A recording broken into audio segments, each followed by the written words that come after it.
O Partido Comunista apresenta-nos um projeto de decreto legislativo regional intitulado Subsídio de Insularidade para todos os trabalhadores da região autónoma da Madeira. Atualmente, o subsídio de insularidade abrange os trabalhadores da administração pública e da administração local da região e tem como objetivo compensar os sobrecustos da insularidade.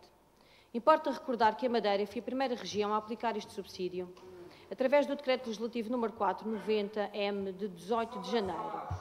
No entanto, este subsídio esteve suspenso devido ao Plano de Ajustamento Económico e Financeiro e apenas em 2016 é aprovada a reposição do subsídio de insularidade para todos os trabalhadores em funções públicas da Administração Pública Regional, num grande esforço por parte do Governo Regional em recuperar a região do ponto de vista económico e social.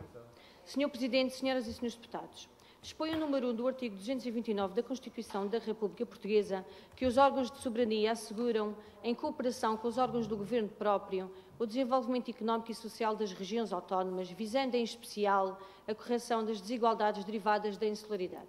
Ora, na região, o Governo tem cumprido com a sua parte no que concerne à redução dos custos de insularidade.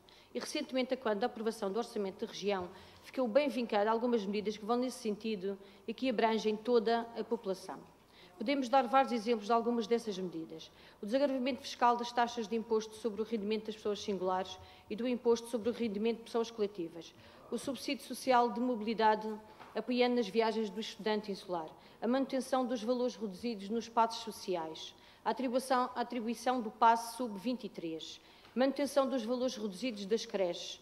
Programa Visão Mais Júnior e Sénior, kit bebê, o apoio social a material escolar.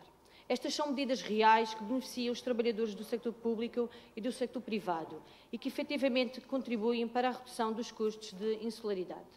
Senhor Presidente, Senhoras e Senhores Deputados, quando se criou o subsídio de insularidade foi para corrigir uma discriminação entre os funcionários públicos que trabalhavam na região e os que trabalhavam no continente. Identificou-se que os funcionários públicos perdiam poder de compra comparativamente com os seus colegas apenas por trabalharem na região. Pelo que se criou este subsídio, que teve como objetivo atenuar as diferenças económicas que se faziam sentir, pois as tabelas salariais dos funcionários públicos são definidas para toda a administração central. Não se propôs na altura este regime para o setor privado, porque entendeu-se que as negociações das tabelas salariais têm, em geral, contemplado esta situação. Este foi o argumento utilizado na altura e continua a ser o mesmo argumento na atualidade. Precisamente com base no pressuposto da insularidade, há contratos a serem elaborados na região com condições mais favoráveis do que a nível nacional, como acontece com o setor da construção civil, aliás, exemplificado ontem pelo Sr. Deputado Carlos Rodrigues. Dito isto, entendemos que este não é o lugar próprio para aprovar este diploma, porque o mesmo negligencia a concertação social, ignora o diálogo e a necessária articulação com os parceiros sociais num setor como o privado, composto por áreas laborais diferenciadas. Não se deve aceitar fixar um subsídio de insularidade no setor privado por decreto. É preciso levar em conta as características do tecido empresarial da região, que é constituído maioritariamente por pequenas e médias empresas, e isso deve ser alcançado através da concertação social.